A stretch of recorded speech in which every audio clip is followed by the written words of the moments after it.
ADL work for a year, and it's been very, very intense. Barry loves people, and he wants people to love him, but not because of him, but because of his passion for the ADL. And Barry's great skill, 24/7, is to make other people feel good about themselves, and once they do, to involve them, to ensnare them, to seduce them, to embrace them, to volunteer them in the service of the ADL. He is unique in that passion and his dedication, and after 1 year deserves to already stand in the pantheon of the national chairs that we recognize tonight.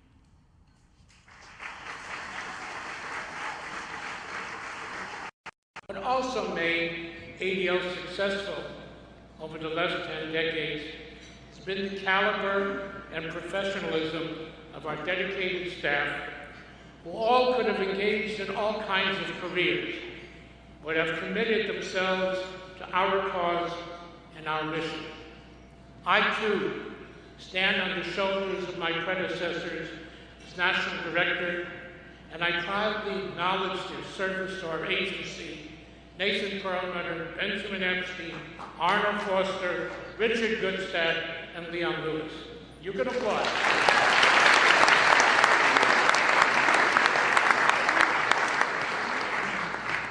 I want to take this opportunity to thank the hundreds of talented staff members who have dedicated years and for some decades of their lives.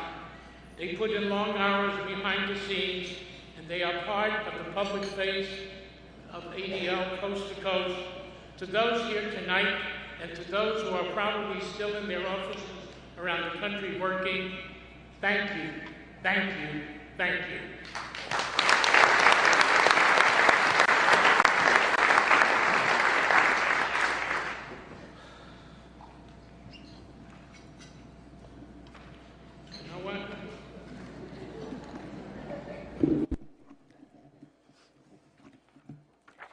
We've said all these wonderful things about the ADL. We said these terrible things about the future, so I'm going to go directly to a perk and to my pleasure. I'm delighted to welcome to our podium a leader who has spent his life defending America and its ideals. We know him as a decorated Vietnam veteran and as a senator who always sought to transcend partisanship. Some will remember his work as President Reagan's Deputy Veteran Affairs Administrator, advancing the plight of Vietnam veterans suffering from the debilitating effects of Agent Orange.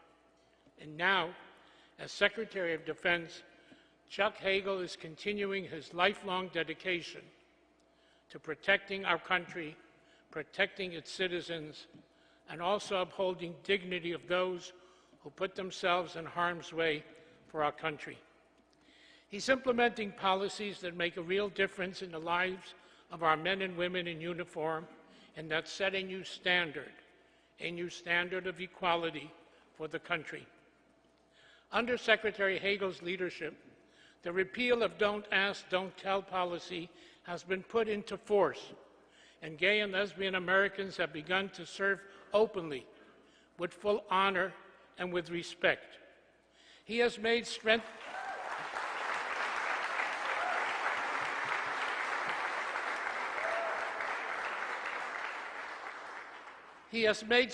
the Pentagon's response to sexual assault in the military one of his top priorities.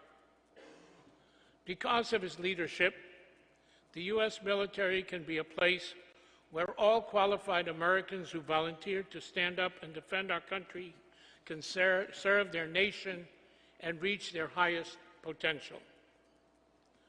With the same clarity and dedication, Secretary Hagel works to ensure that our ally Israel can live in safety and security and maintain its rightful place in the community of nations. The Secretary has carried forward America's commitment to Israel's security and to strengthening that special relationship at a time that support could not be more critical. Secretary Hagel's first meeting with a fellow defense minister was with Israel's Secretary of Defense Ehud Barak. He meets and speaks regularly with Barak's successor, Defense Minister Yalon, who he fondly calls Boogie, and with whom he is continuing the close U.S.-Israel security and defense cooperation. Israel was also the first country after Afghanistan that he visited after being sworn in as secretary. This past April, Secretary Hagel backed up this collaboration and commitment to increasing Israel's qualitative military edge by making available to Israel an unprecedented package of military capabilities, aircraft, and other items that the U.S. has not shared with any other country. The issues facing the U.S. and Israel are challenging. Secretary Hagel has valued ADL and our input and insights. When an issue arises, he or his staff reach out to debrief, to talk, and to conclude us in the important conversations. Mr. Secretary, you're here behind me. You have consistently been generous in welcoming me to visit with you at the Pentagon, and I'm honored to have the opportunity to finally reciprocate in kind and to have you help us honor your predecessor and friend, Secretary Panetta. Ladies and gentlemen, please help me welcome to the podium America's 24th Secretary of Defense, my friend, the Honorable Chuck Hagel.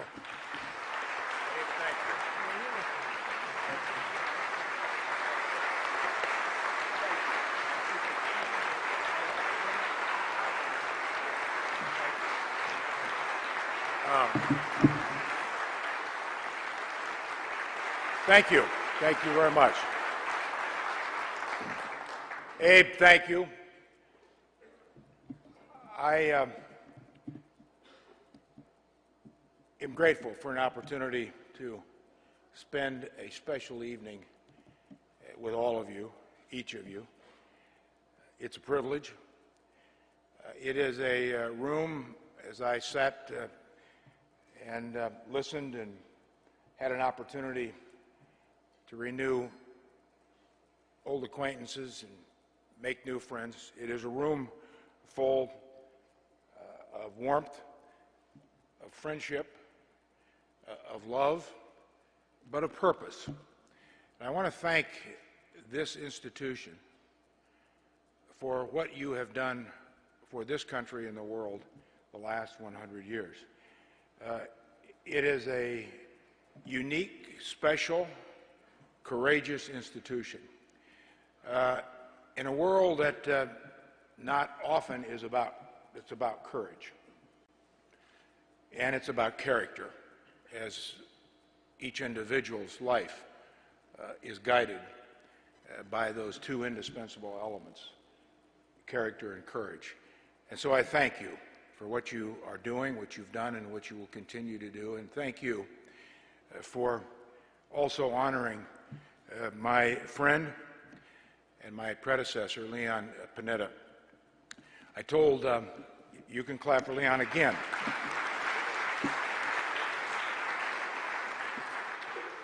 I told Leon that I would be up on the stage soon, showering him with praise and glory. It's just a regular Thursday night occurrence for Panetta. Just another Thursday night, he gets another award and another recognition. But in Panetta's case, it's well-deserved. It is well-deserved. That career that he has built and the service he has provided for our country is among the most unique and distinguished careers of modern public servants, and I really mean that. And so this is an appropriate recognition.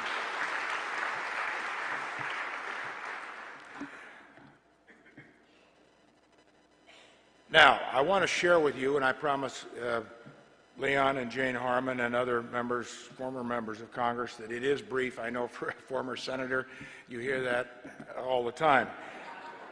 And I recognize I still have some bad habits that I picked up during those days, but this will be some comments I want to share with all of you that I spent some time on. Not that anything I'm about to say is profound. I'm incapable of that. But nonetheless, I try.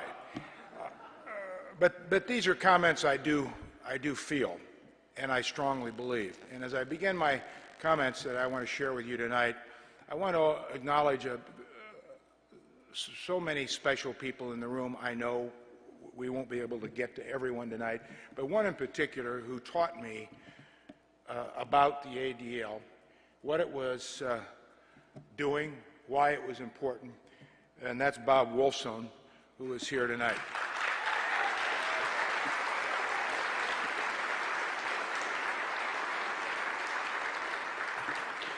As I think most of you know, Bob directed the ADL office in Omaha for a number of years. And when I ran for the United States Senate, I began my campaign in 1995 in Nebraska. No one knew me. Bob was one of the first to come to see me, to take a measure of me. Is this a serious fellow? What does he believe? What's he about? On more than one occasion, I was a guest in his home as he would gather different people, and I would try to convince him that I was the right person to support for the United States Senate. But I would never forget the hours I spent with Bob and his generosity and thoughtfulness and his tutoring this fellow who wanted to be a United States Senator who didn't really understand so much of the things that you have done over the years and why you're so important. So to Bob tonight, thank you, my friend. I am grateful.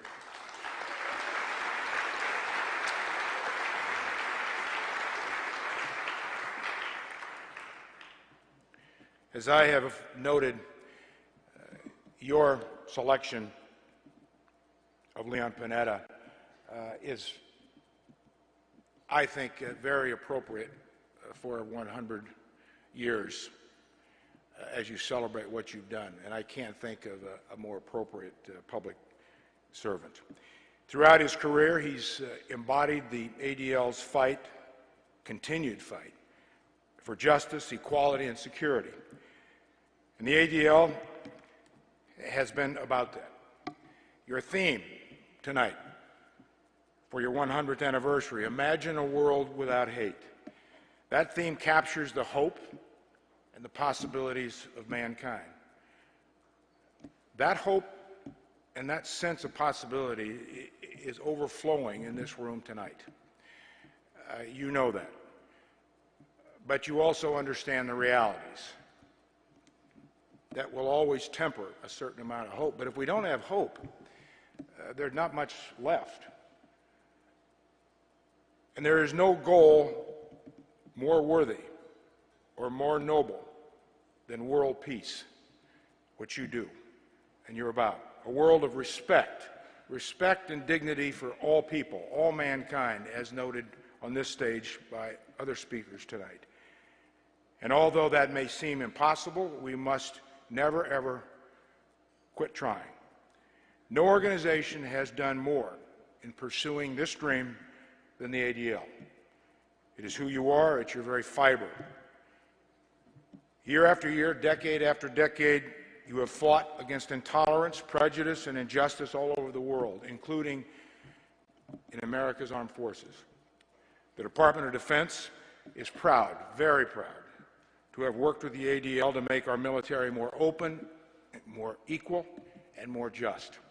One example of this historic partnership is at the Air Force Academy, where only a few years ago there were troubling accusations of religious intolerance and anti-Semitism.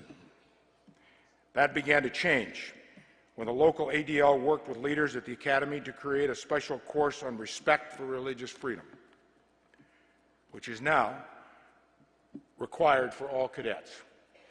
Going forward, we will continue to build on this relationship. We'll build on the relationship because there is so much more we have to learn from each other. Both of our institutions are committed to strong national security, and both are committed to combating hatred and bigotry. The ADL has never separated the two, for they are interconnected. You've shown that the strength of civil rights underpins strong national security.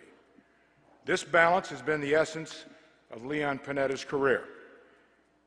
As strong as Leon Panetta is on security, he's always been just as strong on civil rights and equality. As the director of the U.S. Office for Civil Rights, one of his first jobs in government, he pushed for equal education across the South. As a leading member of Congress, chairman of the Budget Committee, and White House Chief of Staff, he worked to advance civil rights everywhere. And as Secretary of Defense, he oversaw the repeal of Don't Ask, Don't Tell, and opened combat positions for women. The balance between security and civil rights sends an important message to the world. And Leon Panetta has lived that message. And at the Department of Defense, we work to preserve America's individual liberties as well as defend our national freedom. When the Supreme Court issued its decision on the Defense of Marriage Act this summer, the Department of Defense immediately began working on providing same benefits to all eligible spouses regardless of sexual orientation. We did it because everyone who serves our country in uniform, everyone in this country, should receive all the benefits they deserve and they've earned, and in accordance with the law. Everyone's rights must be protected.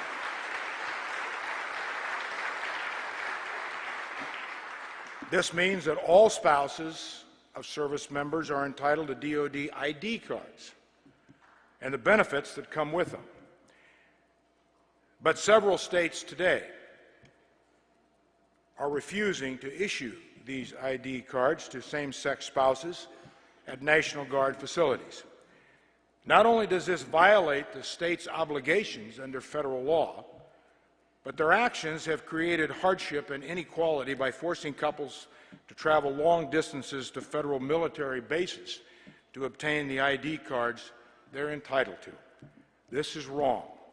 It causes division among our ranks, and it furthers prejudice, which DOD has fought to extinguish, as has the ADL. Today, I directed the Chief of the National Guard Bureau, General Frank Grass, to take immediate action to remedy this situation. At my direction, he will meet with the adjutants general from the states where these ID cards are being declined and denied.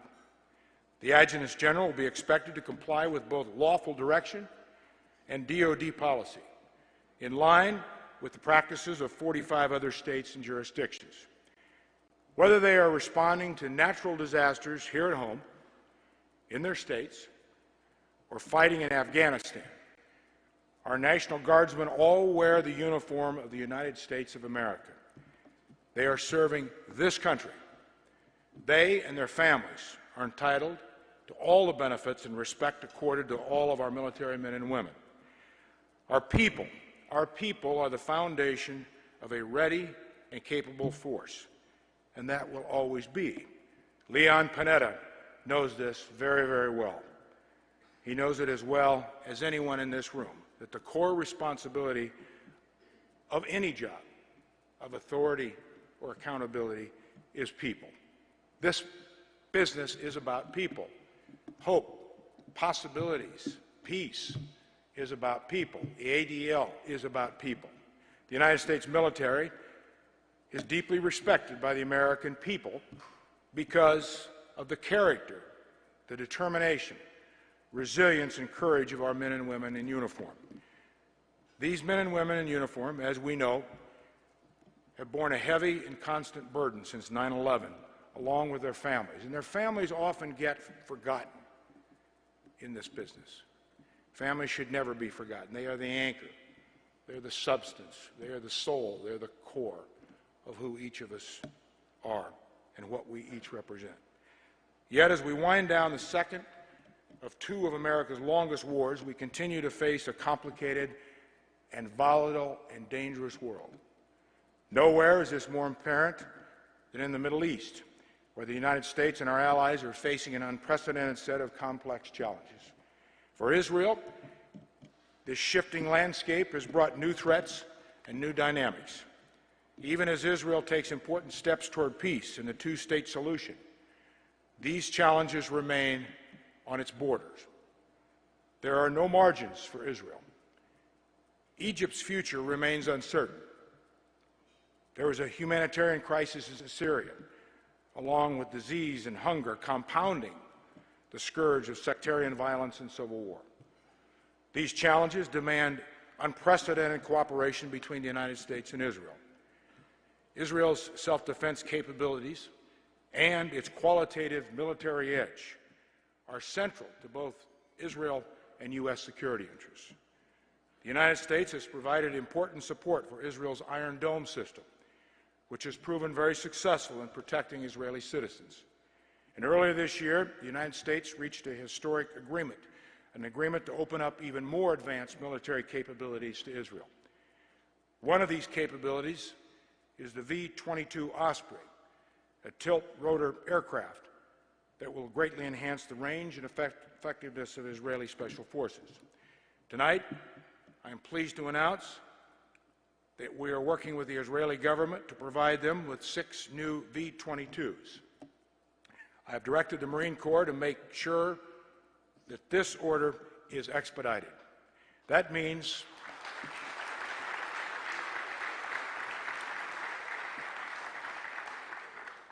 Israel will get 6 V-22s out of the next order to go on the assembly line, and they will be compatible with other IDF capabilities.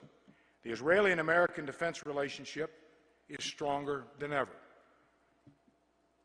That isn't due just to where I am at my time. That's due to previous secretaries of defense, Panetta, Gates, all of the previous secretaries. This organization, the American people, our Congress, past presidents, we've all worked together to strengthen this relationship. Another area of our common security interests is preventing Iran from obtaining a nuclear weapon.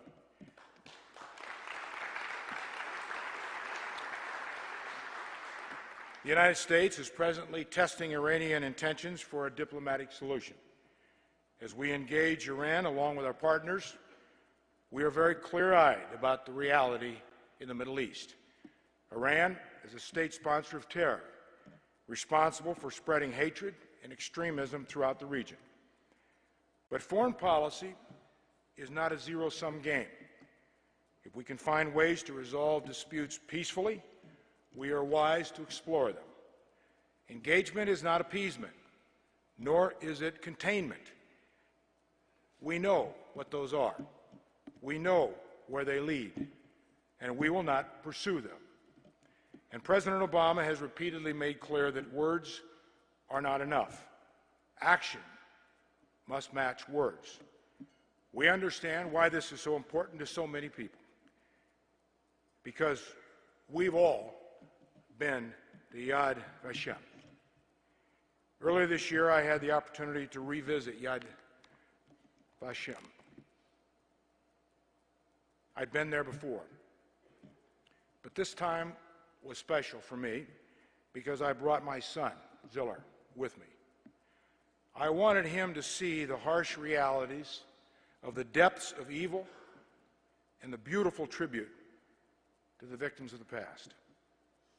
Yad Vashem is an instruction for future generations, like all great memorials. A warning to never, ever again stand idly by in the face of hatred and bigotry. We know that ridding our world of hatred takes more than just work, imagination, and songs. It will always demand commitment, sacrifice, and courage. It demands that we must continue to march our armies of tolerance, equality, and justice around the globe. And it demands that we remember the timeless questions of Rabbi Hillel. If I am not for myself, Who will be for me? If I am only for myself, what am I? And if not now, when? As Leon Panetta often says, our future is not guaranteed. You've got work to do. You've got to work for your future and your freedoms. And you have to fight for it. With the continued help and leadership of the ADL, the people in this room, all across the world, I know our country always will. Thank you very much. Thank you. Thank you.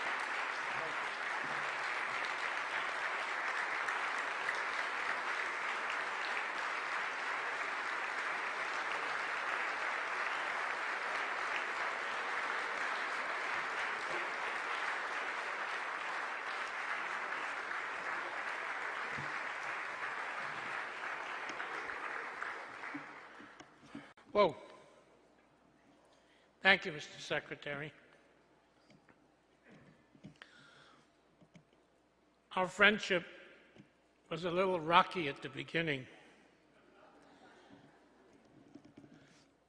And I say to you, with all these witnesses, I've learned to appreciate. We've traveled a new road of respect, understanding, and dialogue. And I cherish our friendship, and I cherish the fact that you're here tonight, not only to honor your friend and colleague, but also to honor our mission, our vision, and our hope. God bless, and thank you very much.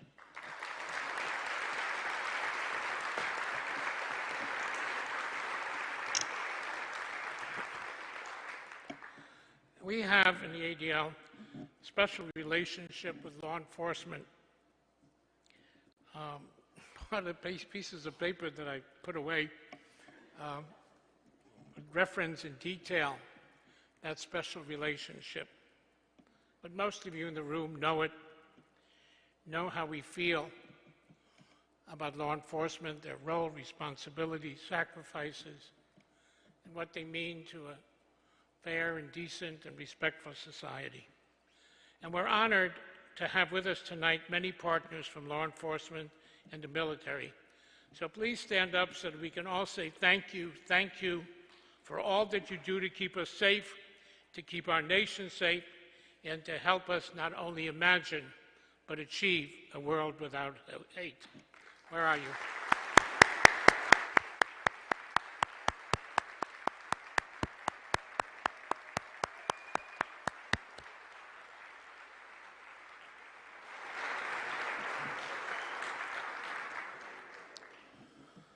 Okay. The William and Naomi Garowitz Institute on Terrorism and Extremism advances the fight against terrorism through education and advocacy by providing information and cutting-edge training to law enforcement community. We're honored to have with us tonight our good friend, Alan Gary, who established this institute to honor his late parents. Before terrorism was a household word, it intruded itself in our lexicon and onto our shores and into our daily lives.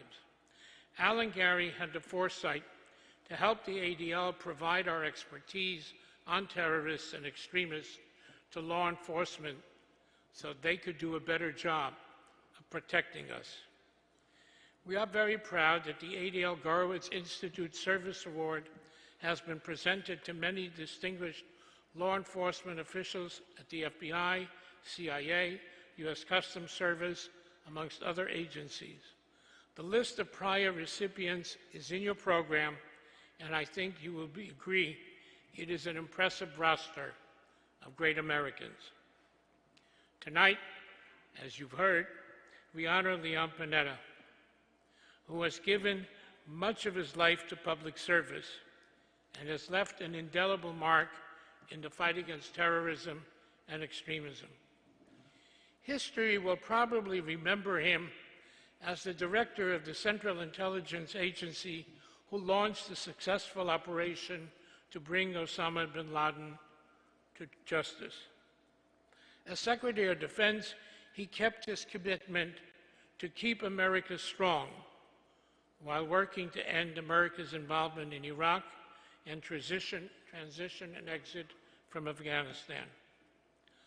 Under his stewardship, as you've heard, cooperation between the United States and Israel to face common security and defense challenges deepened and grew to an unprecedented level.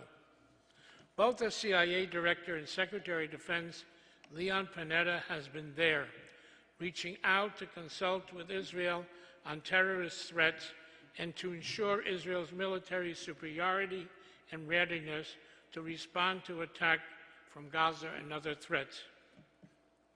We are especially proud that one of then Congressman Panetta's early fact-finding trips to Israel was an ADL mission in 1991. Hello? Together with some legislators who went on to assume pivotal leadership roles. If you look closely at the screen, you will see him with two other little-known members of Congress on that same trip, Nancy Pelosi and Chuck Schumer. But we honor him tonight not only for protecting America's security, but as Chuck Hagel said, for being a warrior in the fight for American ideals and the American dream. Leon Panetta has lived that American dream and exemplified those ideals. He's the son of immigrants who witnessed firsthand the bigotry that targeted Italian Americans, and he overcame the taunts and the stereotypes to achieve elected office and to assume the most powerful roles in the executive branch of government. In the Nixon administration, as Civil Rights Director of the Department of Health, Education, and Welfare, he led a memorable battle for school integration.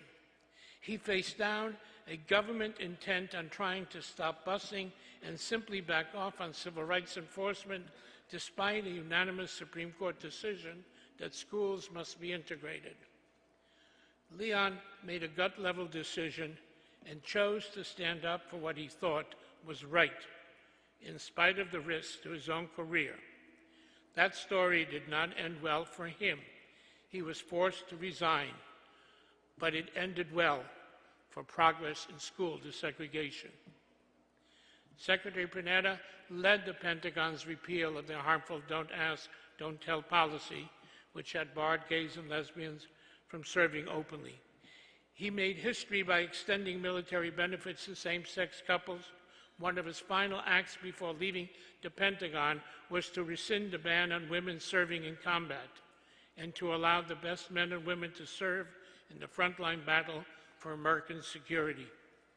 This removed the last vestige of rules barring America's servicewomen from serving in combat, and it paved the way for the largest expansion ever of their role on the front lines.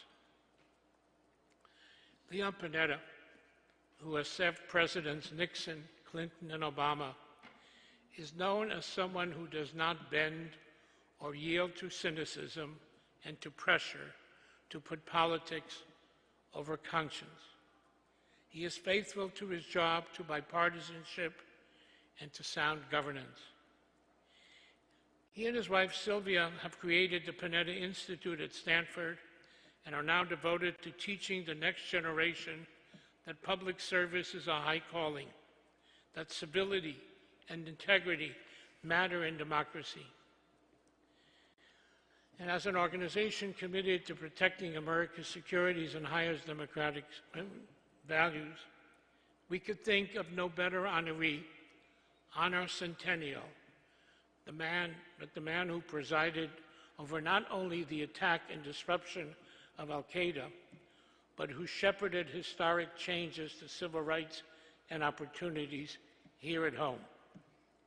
For his leadership and commitment, to protecting America's security and preserving America's highest ideals, we are pleased and proud to present the 2013 Centennial Year William and Naomi Gorwitz Institute Service Award to Leon Panetta. I'd like to ask Alan Gary to join me at the podium, and also Secretary Hagel.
Have a seat.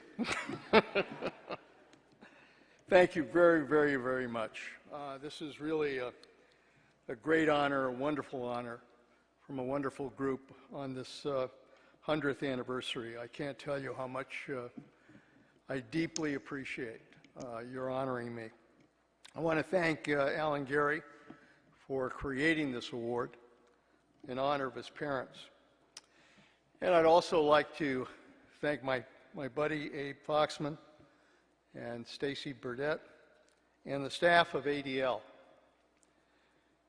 Abe, you have done so much for our country and for our world to teach us to live in a world without bigotry and without hatred.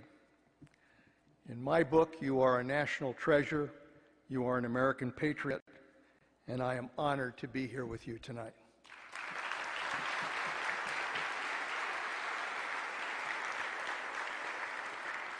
I'm also honored to be back in New York City. This has a lot of special meaning for me. My parents, obviously as immigrants, came through this town, and my grandfather as well came here, actually bought some property in Brooklyn. I don't know what the hell ever happened to that. I came up after leaving the Office for Civil Rights and served as an assistant to the mayor of New York City at the time, John Lindsay. So I spent some time working in this city and getting to know it. Worked very closely with the delegation, the congressional delegation, both on the Senate side as well as on the House side. And I also, when I got out of Congress, served on the board of the New York Stock Exchange. So I've had an awful lot of relationships and roots in this city. I'm also honored to be here with my successor at the Pentagon, Secretary of Defense Chuck Hagel. He's a good friend and somebody who, I think really has greatly served this country. Chuck,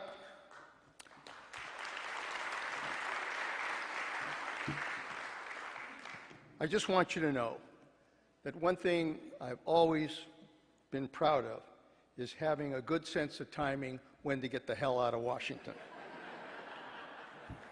I have never in 50 years of public service seen so many people dedicated to screwing things up.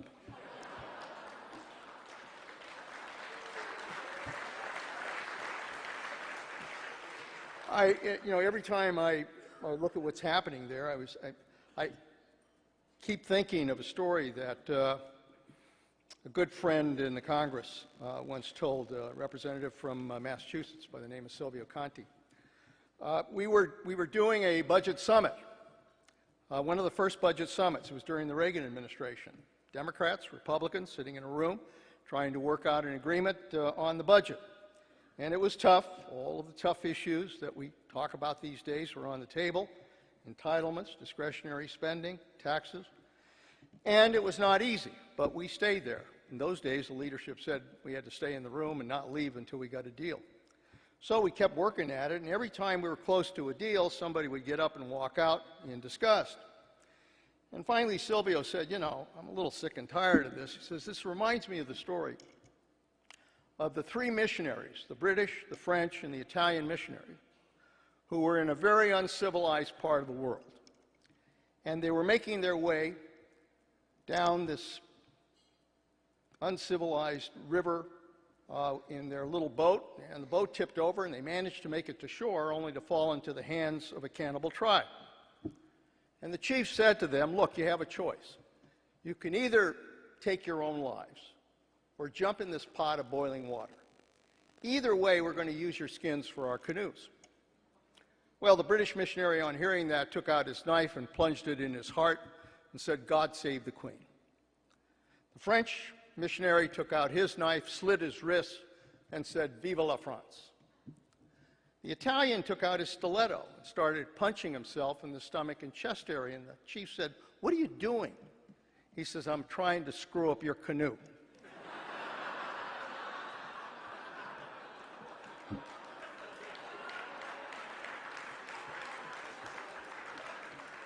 There are a lot of people trying to screw up the canoe right now in Washington. And, you know, I know, Chuck, that trying to work and keep the Defense Department focused and dealing with 3 million Americans who serve courageously in that department, I know they count on your leadership, and you really are doing an outstanding job under very difficult circumstances. 100 years that you're recognized today. I am also honored by the whole fundamental purpose of the Anti-Defamation League, which is to fight discrimination and hatred and fight for equality and equal justice. This country was founded on those principles. The ADL fights for the very purpose of our democracy, and that makes all of you great American patriots. I think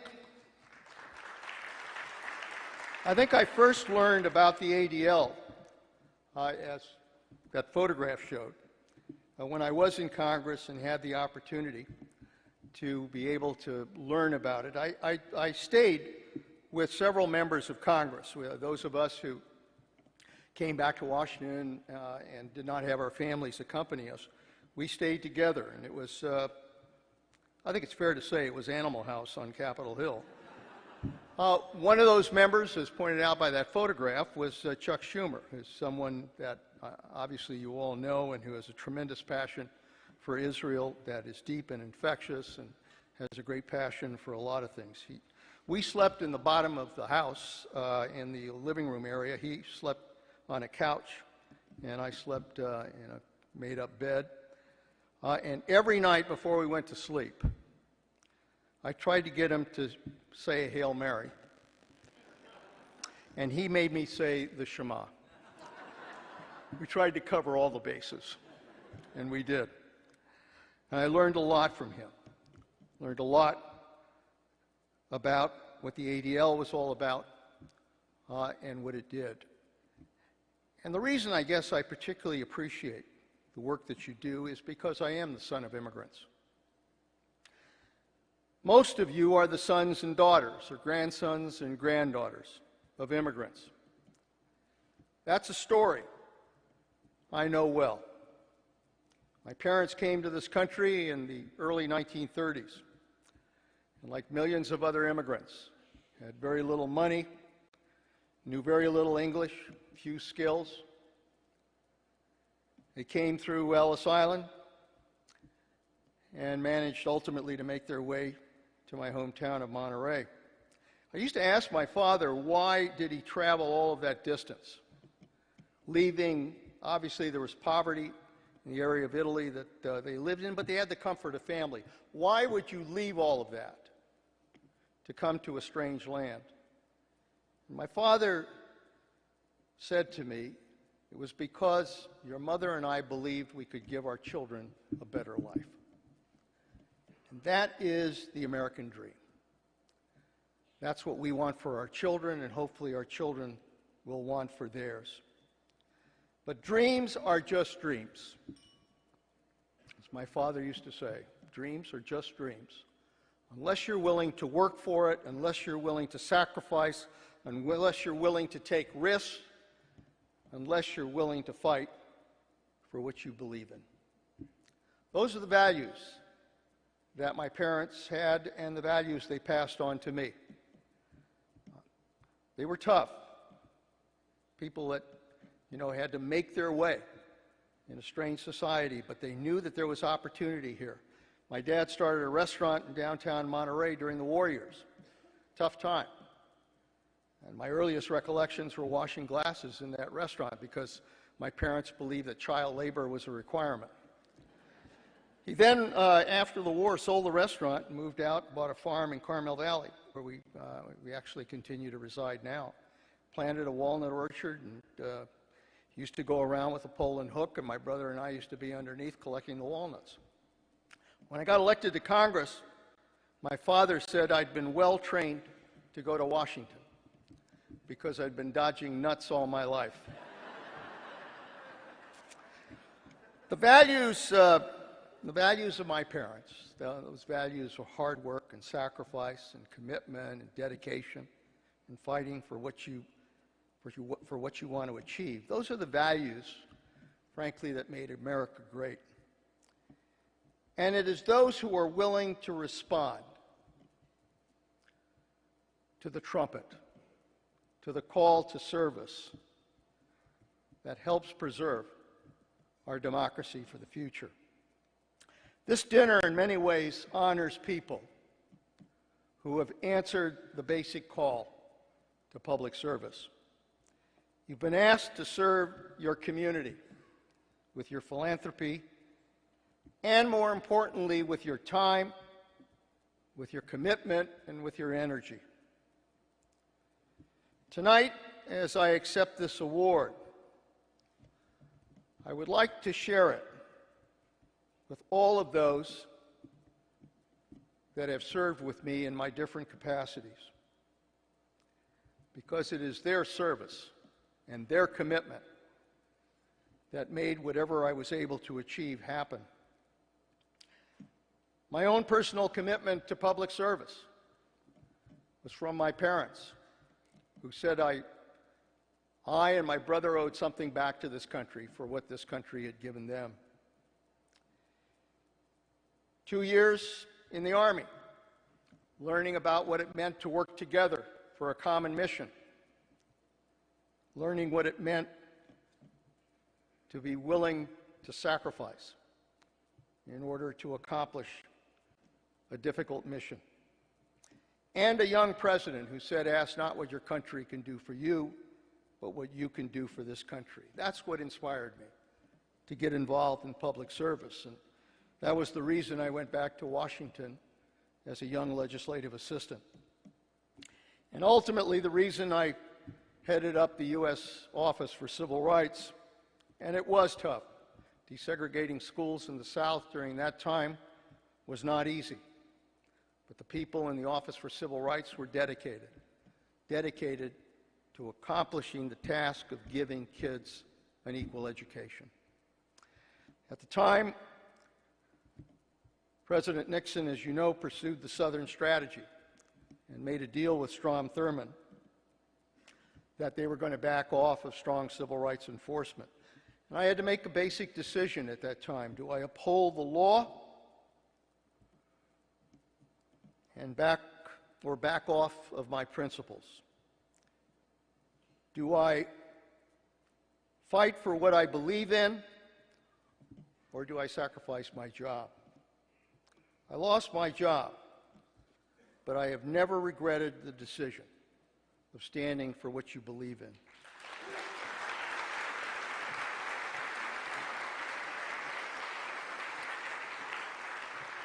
Went back to Monterey, and public service was still in my veins, ran for Congress, served 8 terms in the Congress, and I have to say that it was a different Congress.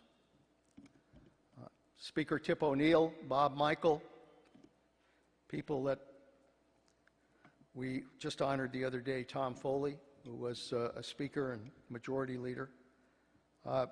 Republicans and Democrats worked together. They worked together to try to solve the problems facing this country. Yes, they had their differences. Yes, they had their politics. But when it came to issues affecting this country, they worked together for the common good. And that's the way our democracy should work.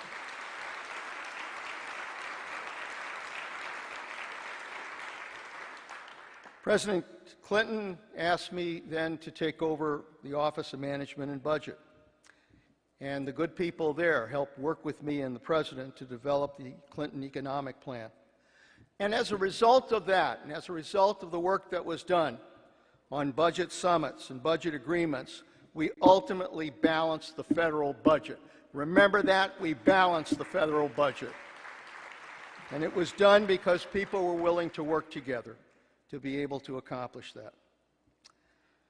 When I returned to Monterey after that service, my wife and I started the Panetta Institute because we wanted to inspire young people to get into public life and public service. That's the heart and soul of our democracy. In 2009, the trumpet sounded again for me, and President Obama asked if I would consider running the CIA. I have to be honest with you, I was reluctant at first. But then I looked at the challenges that were facing this nation. 2 wars, the war on terrorism after 9/11, Al-Qaeda's leadership in hiding in Pakistan and continuing to spread their influence and their effort to try to attack this country, Iran, North Korea, their nuclear programs were moving forward. And so again, I came back to federal service and returned to Washington. At the CIA, I had really 2 major objectives. One was to restore the credibility of that agency that had been badly damaged, and that's what the President asked me to do. Second was to disrupt, dismantle, and ultimately defeat the terrorists who attacked this country on 9/11. CIA is made up of professionals. They aren't Republican, they aren't Democrats, they aren't political. They are good public servants, good Americans, who come to work every day looking to do what's best for this country, to keep America safe, to keep America safe. That is the key to what the CIA and the intelligence agencies are all about. The President also asked that I go after bin Laden. And at that time, the trail was pretty cold. We had a team at Langley that was responsible for the mission. I asked for weekly updates. In the fall of 2009, we learned how difficult it would be in the struggle to try to find bin Laden and his leadership. We had a lead on number 2, Zawahiri.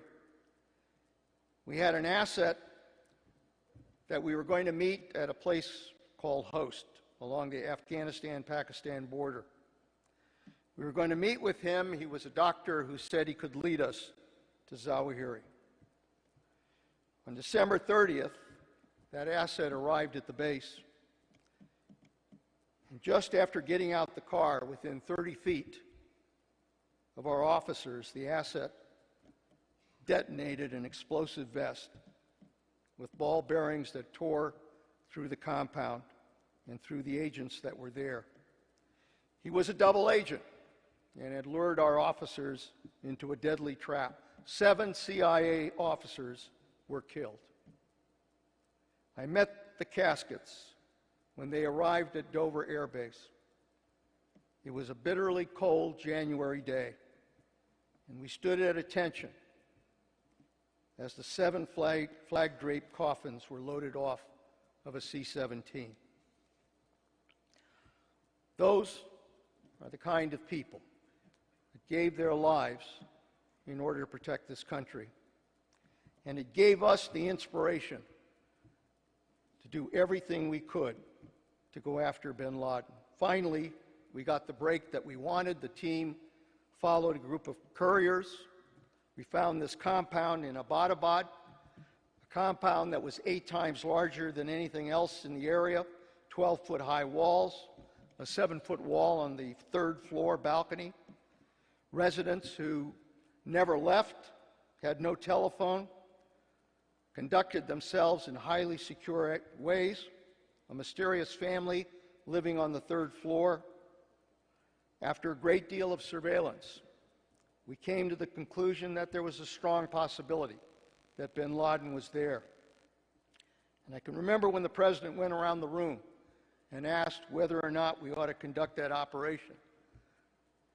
I said, I have a very simple test, Mr. President, that I've often used in politics, which is to ask the average citizen, if you knew what I do about the intelligence on bin Laden, that this was the best intelligence we had since Tora Bora, what would you do?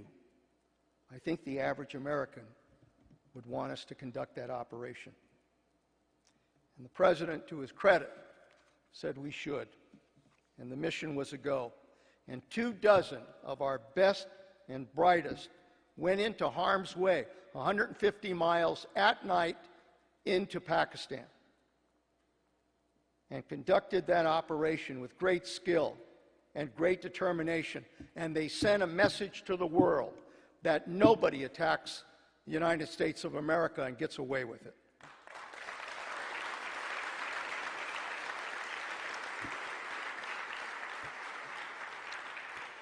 Frankly, after the bin Laden operation, I thought it was time to get the hell out and go back home. But again, the President asked if I would serve as Secretary of Defense. 3 million people, as Chuck knows, 2 million in uniform, a huge bureaucracy, but again, very dedicated people who want to keep America safe. And we were able to accomplish a great deal in ending the war in Iraq, beginning the drawdown in Afghanistan, working with our NATO allies to get rid of Gaddafi. We implemented unprecedented sanctions and pressure on Iran, uniting the world against their nuclear ambitions and making clear that they must not close the Straits of Hormuz and not develop a nuclear weapon. Yes, as Chuck said, I think we clearly should negotiate to determine whether they're serious about dealing with their nuclear capability. But we have to maintain a healthy skepticism. It is the supreme leader that is the key. The supreme leader. And they are not likely to agree to give up enrichment. And so therefore we must remain strong. We must remain consistent that they must never be able to develop a nuclear weapon, and that we may very well have to use military force to back up our policy.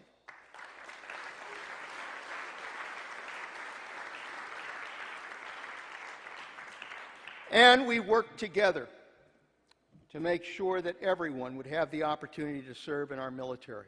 That's what this organization is about, giving everybody the opportunity to serve when they want to. Men, women, regardless of sexual orientation, people who want to serve this country ought to have the opportunity to serve it in uniform, and they do now. And we strengthen our alliance with Israel. And as Chuck said, we continue to support Israel. I made that first trip 20 years ago, an ADL trip.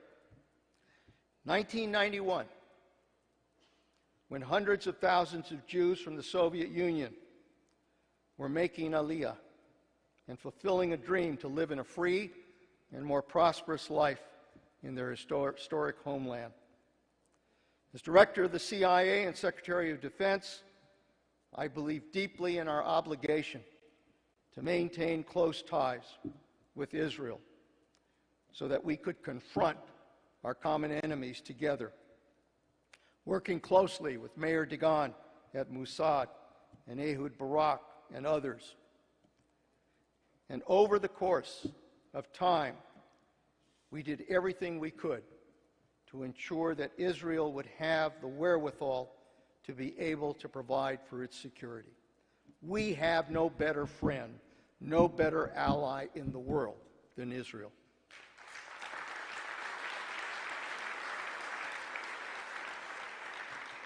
My fear today that I will share with you is that I sense that whether it is out of exhaustion of the last 10 years or fear of being embroiled in another conflict, there is a growing mood of isolationism in this country.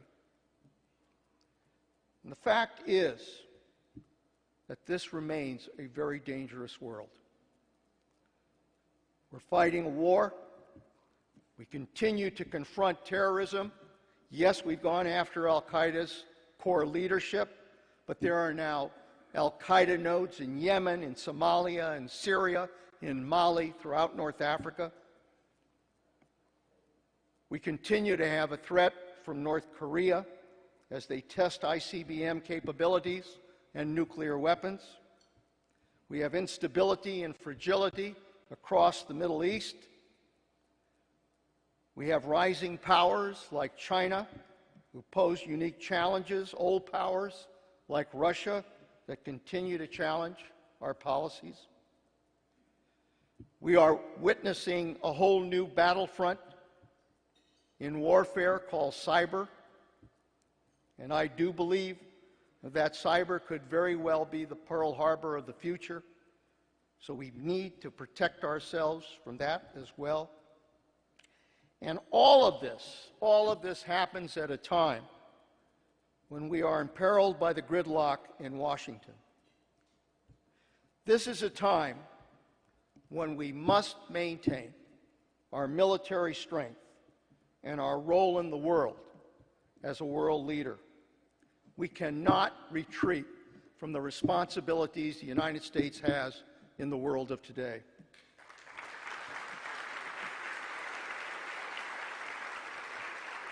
In fact, I'll tell you something. If you ask me what the biggest threat to our national security is today, it is the fact that our political leaders cannot come together to deal with this nation's problems. This gridlock imperils our national security. Let me tell you, and Chuck knows this firsthand, as a result of sequester, as a result of the shutdown, we are hurting our military readiness in this country. We are making it much more difficult to respond to a major crisis outside of the war zones. The shutdowns and the threats to financially default this country have sent a message of weakness to the world, and it is all avoidable. These are self-inflicted wounds that frankly can be avoided. Avoided if our elected leaders come together, make the compromises necessary to govern the country. In my 50 years of public service, I've seen Washington at its best and Washington at its worst. But even though I see a Washington that is dysfunctional today, I've also seen it work. Republicans and Democrats coming together to protect our country. And I believe it can happen again. But our leaders have to be willing to take risks. The real strength of America, lies in the American people, lies in those men and women in uniform who are willing to put their lives on the line in order to protect this country. That's where the real strength of America lies.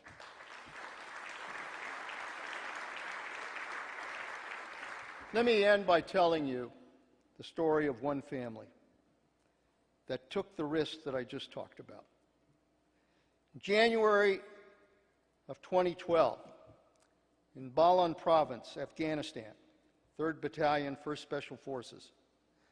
Sergeant First Class Benjamin Wise, 34, an Army Ranger on his 4th deployment, was struck by enemy fire and he died several days later in Germany.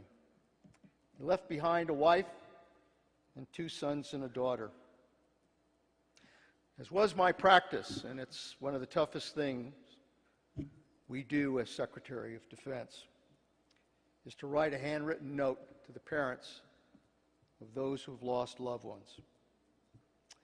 But what made this letter different as I was writing it was I realized it was the 2nd time I had written to the Wise family. Ben's brother, Jeremy Wise, was one of the 7 CIA officers who died in the bombing at Host in December of 2009. These are the families that are sacrificing for our country. If they are willing to make the ultimate sacrifice, to fight and die in order to protect this country, then surely our political leaders can find a little bit of that courage in order to govern this nation.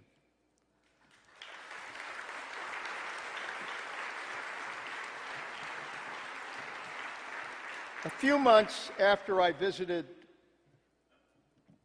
the Host base, I remember that on the wall there was a verse from the Old Testament, from the prophet Isaiah. They had it up on a plaque as I went through the base. And the saying is this: "And then I heard the voice of the Lord saying, 'Whom shall I send?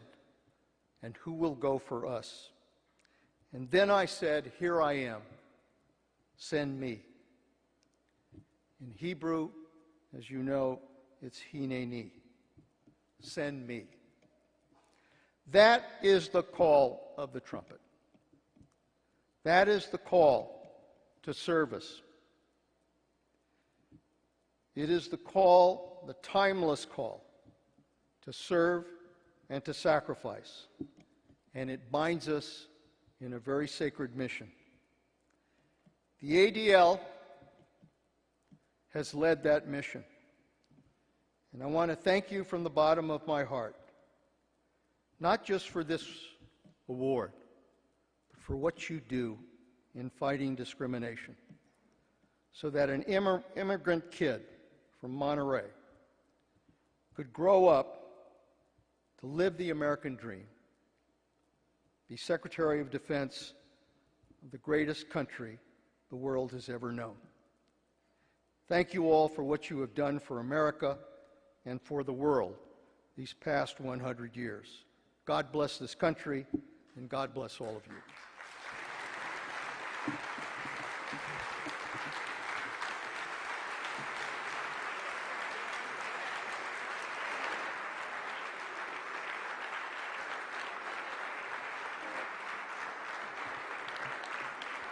Congratulations, Secretary Pernetta.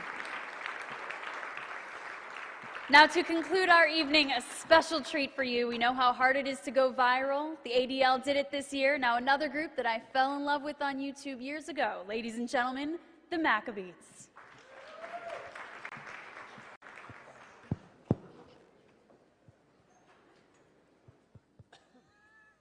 Od yavo shalom aleinu. Od yavo shalom aleinu. Od yavo shalom aleinu v'al kulam. Od yavo shalom aleinu. Od yavo shalom aleinu. Od yavo shalom aleinu.